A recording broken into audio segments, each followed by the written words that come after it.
Hi everyone, I'm Itiya Aneece, a postdoc at the US Geological Survey working with Prasad Thinkabale, and I'm studying hyperspectral remote sensing of global crops using Google Earth Engine.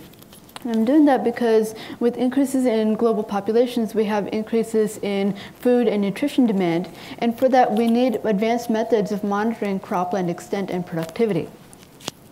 Remote sensing can help us with this, especially with the upcoming hyperspectral sensors like Nmap and Hesperi, because hyperspectral data can help us detect these narrow spectral features like the ones you see here that can be used to assess vegetation characteristics. But we need to prepare for the vast increases in data volume associated with hyperspectral data. So cloud computing can help us with this, like through Google Earth Engine. Imagine having to store and pre-process 50 Hyperion images on your personal computer. So to establish some methods for using hyperspectral data to study vegetation at large spatial extents, I'm using Hyperion imagery in Google Earth Engine to study the 8 globally major crops that you see here.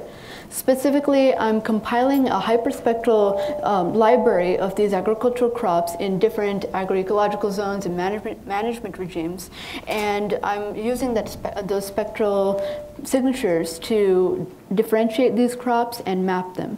I'm also working on reducing data redundancy, and 3, I want to pick certain hyperspectral narrowbands and hyperspectral vegetation indices for best estimating crop characteristics. To do this, I've picked several benchmark areas within the US and Canada in different agroecological zones and management regimes, and selected several Hyperion images within those benchmark areas.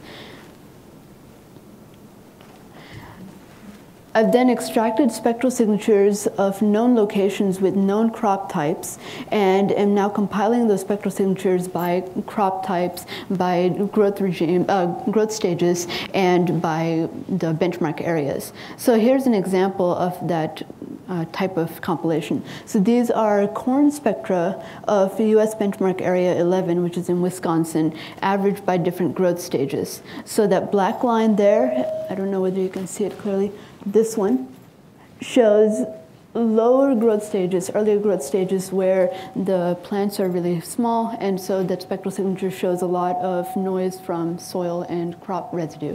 And then you have in cyan the peak growing stage, so there's that typical vegetation profile you normally see. And then in the red is the plant in senescence. So now I'm working on quantifying those differences so that I can differentiate the growth stages and crop types. And I welcome any questions and comments, not just now, but later on when we can talk. Thanks.